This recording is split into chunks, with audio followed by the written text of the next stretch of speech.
Notre histoire commence avec deux mercenaires, Xur et Balthazar, membres de la guilde des traqueurs. De retour de mission, nos deux mercenaires prennent une pause bien méritée. Mais celle-ci est de courte durée. En effet, ils sont missionnés par la reine d'Anwer pour enquêter sur de mystérieux problèmes internes.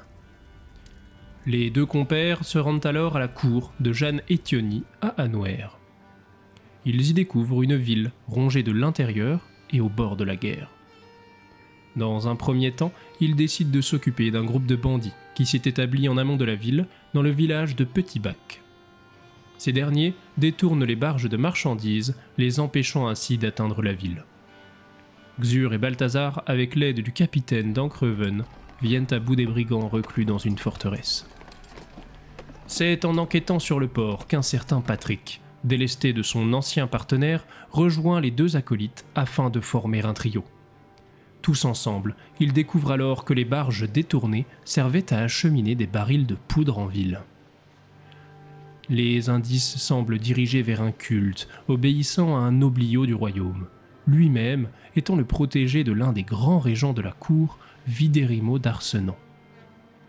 Remontant une à une les lignes, ils finissent par mettre en évidence le complot se tramant contre la reine.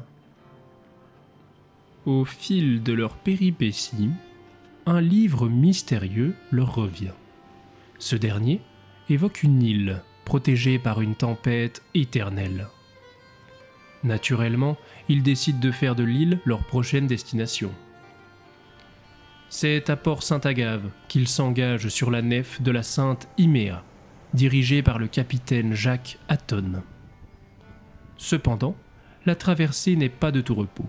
Un ancien groupe d'assassins a refait surface.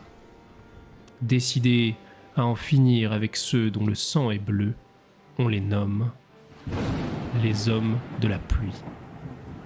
Mais peu importe la menace, cap sur l'île Tempête.